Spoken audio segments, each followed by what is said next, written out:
नमस्कार. आज आपण डायबेटिक या विषयावर डॉक्टर धनंजय मिसाळ सर, आयुर्वेदाचार्य यांच्याकडून माहिती घेणार आहोत. त्यांना काही विचारतोय आपण. डायबिटीस पूर्णपणे नियंत्रणात आणू शकतो का सर? हे बघा, जनरली डायबिटीसचे दोन प्रकार पडतात, टाईप 1 आणि टाईप 2. टाईप 1 हा पूर्ण आनुवंशिक असतो आणि टाईप 2 जो आहे तर तो आपल्या लाईफस्टाईल म्हणजे चुकीच्या जीवनशैलीमुळे होणारा आजार आहे. तर याला आपण लाईफस्टाईल चेंज करून म्हणजे योग्य जीवनशैली आणि आयुर्वेदिक जे मेडिसिन आहेत आणि यांचा सहयोग साधून आपण तो पूर्णपणे रिव्हर्स करू शकतो टाईप 2 डायबिटीज. ब्लड शुगर वारंवार वाढण्याचे कारण कोणते सर? ब्लड शुगर वारंवार वाढण्याचे कारण जे आहेत तर तुमच्या बॉडीमध्ये जे इन्सुलिनचं प्रोडक्शन आहे ते एक तर कमी असणे, किंवा दुसरा एक येतो की प्रोडक्शन असतं परंतु इन्सुलिन रेजिस्टन्स मुळे देखील शुगर जी आहे तरी वारंवार वाढते. तो गोळ्या घेतल्यानं डायबिटीस कंट्रोल होऊ शकतो सर? आता टाईप 2 मध्ये जे गोळ्या घेतो आपण, समजा की अँटी ग्लायसेमिक जे एजंट असतात तर ते आपण घेतो.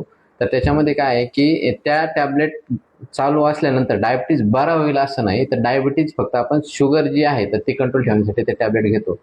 परंतु त्याला पूर्णपणे रिव्हर्स करणं शक्य आहे आयुर्वेदाच्या मदतीने. त्याच्यामध्ये आपण लाईफस्टाईल मॉडिफिकेशन आणि काही मेडिसिन थोड्या दिवसासाठी देतो आणि त्यानंतर आपण पूर्णपणे म्हणजे मेडिसिन मुक्त जीवन जगू शकतो.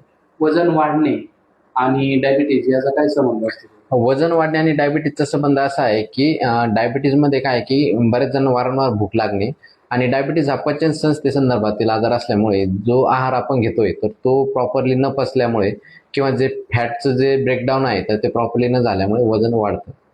आयुर्वेदानुसार डायबिटीस मध्ये जीवनशैली कशी असते सर? आयुर्वेदानुसार जर आपण त्याला रिव्हर्स करायचं ठरवलं तर जीवनशैलीमध्ये अनेक प्रकार येतात. मग त्याच्यामध्ये एक्सरसाइज असो, खाण्यापिण्याचे पथ्य असो, आहार विहार आणि औषधी, ह्या 3 गोष्टीवर आपण प्रामुख्याने काम करतो. सकाळी फास्टिंग शुगर जास्त का असते सर? सकाळी फास्टिंग शुगर जास्त होण्याचे कारण असे आहेत की आपण रात्री जेवण केल्यानंतर रात्रभर जो आहे तर आपण झोपलेलो असतो आणि त्यामुळे फॅटमध्ये जी पण हालचाल व्हायला पाहिजे ती न होता एकदम आपण आरामाच्या स्थितीमध्ये असल्यामुळे जी शुगर आहे तर त्याचं पचन होत नाही आणि ती रक्तामध्ये वाढते.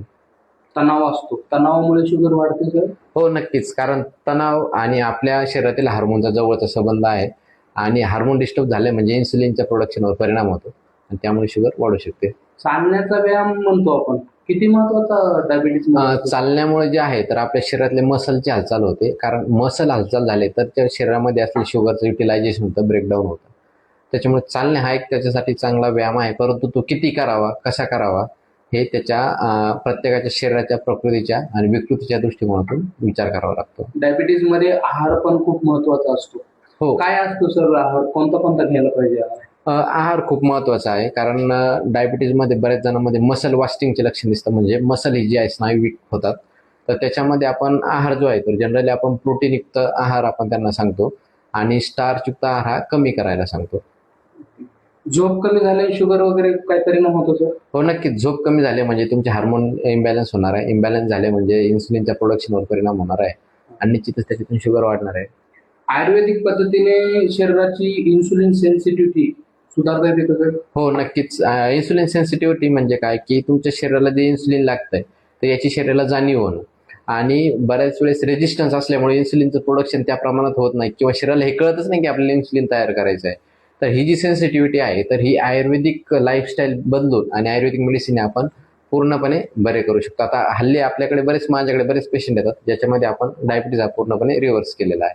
सुरुवातीच्या डायबिटीज मध्ये लाईफस्टाईल चेंजेस किती उपयोग असतो सर? सुरुवातीला जर डायबिटीज झाला तर समजा सुरुवात जर असेल तर केवळ लाईफस्टाईलच्या बेसवर पण आपण तो पूर्णपणे रिव्हर्स करू शकतो. पण हा जर समजा क्रॉनिक खूप दिवसापासून असेल तर त्याच्यासाठी आपल्याला आयुर्वेदिक मेडिसिनची गरज असते. थँक्यू.